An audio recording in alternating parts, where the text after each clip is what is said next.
Come on. Come on. Oh my God. Why? Why must you people be so slow?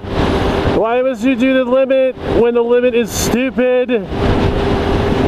Are we really going to do 40 all the way to the street? You're not even smart enough to close your fuel door. That's how little you pay attention to detail.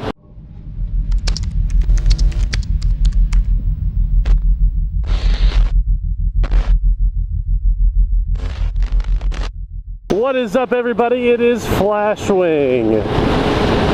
And out here on the Honda Grom today, with a relatively low level of hooliganism today. I think if we had to rate the intended level of hooliganism today on a scale of 1 to 10, I believe it would be around a 4.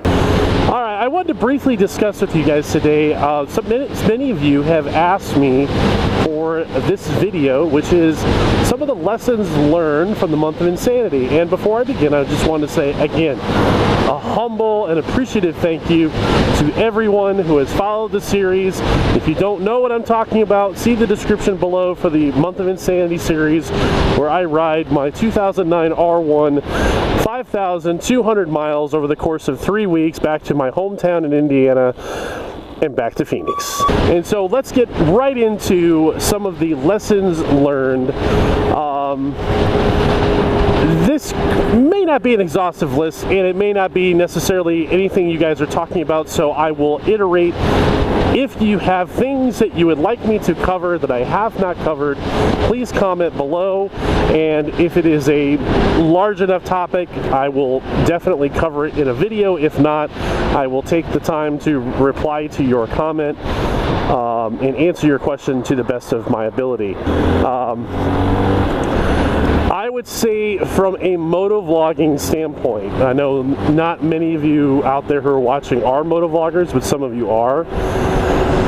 The biggest lesson learned from a motovlogging and production standpoint is I should have taken more video off the bike. Now, that's more conducive to my current style of doing things, but like one of the things that I regret not doing with the trip was, especially like day 3 when I was coming through Kansas and I was just frozen and I was soaked and I was heavily demoralized, and I really wish I would have gotten video from that, because that was an important part of that trip. That was definitely a defining moment. You know, a lot of emotions wrapped up that day, and an interesting mindset, something that I've never really encountered. I've never really felt that level of defeat before, and so I wish I would have captured a little bit more of my thoughts and experiences off camera.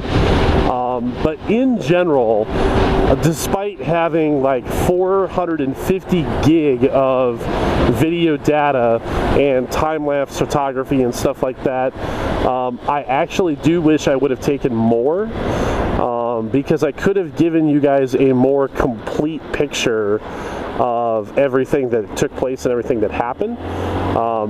That's not to say that there was a tremendous amount that you guys missed, but there was a lot of other interactions and things that happened during the trip that didn't involve simply traveling to and from a destination. So if you are a motovlogger and you're interested in doing a trip like this, I would highly encourage you to just simply take as much video as you possibly can, and sort it all out later, because the more video you have, the better of a story you're able to tell.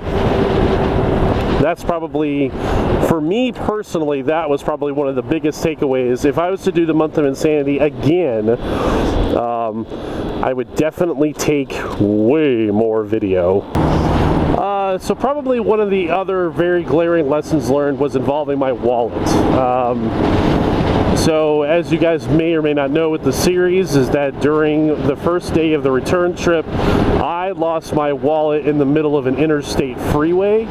You want to talk about also regretting not having video? My camera was totally dead by the time I spent a lot of time shooting my my little tour of Indiana University. So by the time I got to the point where I was having lost my wallet, my camera was completely toast. And you want to talk about a crazy moment that was, trying to go back and get that thing.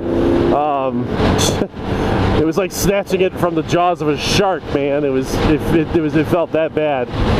So I made the mistake of two things. One, I rushed myself at a fuel stop, and that was definitely not a good idea.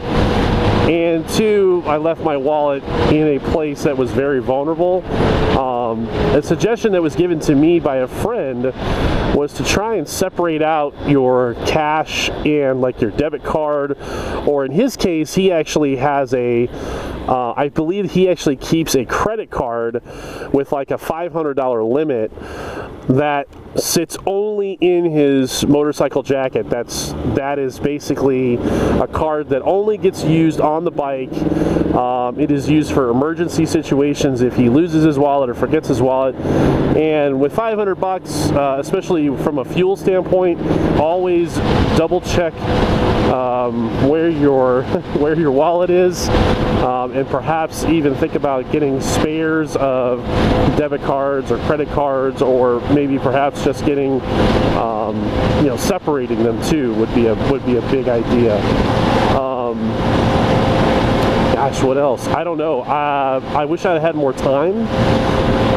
There were some amazing people that I met for the first time, and some really great places that I visited for the first time, and I definitely wish I would have had more time there. I had originally budgeted a week to spend in Indiana, and I might have backed off a few days to spend elsewhere, but that was also financially motivated because I knew I was going to have a free place to stay when I got back to Indiana, whereas staying anywhere else was either going to require Airbnb or hotel or the graciousness of someone to put me up for a few days, and that really wasn't something that, especially from a budgetary standpoint, was really possible.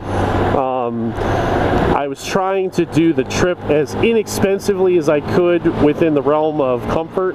So that being the case, it really meant that I only had a very limited amount of time to stay at certain places. So that was, as much as I would have loved to have had more time to spend with people, given the circumstances of the budget and what it would cost for lodging and stuff, it really wasn't possible to do much more than I already had. Again, a lot of decisions that I made were time-based. The real goal was spending as much time back home as I could, and that didn't leave much opportunity for exploration. But obviously that would be, if I was to do another road trip, exploring areas would most certainly be part of the fun, and that would be, exploring areas would most certainly be part of the trip. So I would try and build in time to ride around and find back roads and look at interesting places and find spots that might be fun to share with all of you. That would certainly be a consideration, without a doubt, is being able to spend more time exploring, exploring Denver, exploring Kansas City. I don't know, exploring some of the off the beaten areas of the Central Plains, or that would have probably been more of a focus. It was really about getting, across the country as efficiently, as cheaply, and as quickly as possible, while still, enjoying myself. So I think a lot of it really does depend on the goals of your trip. It depends on how far you're traveling, and all of those things are things that you want to consider and will heavily influence the kind of decisions that you make and the things that you do.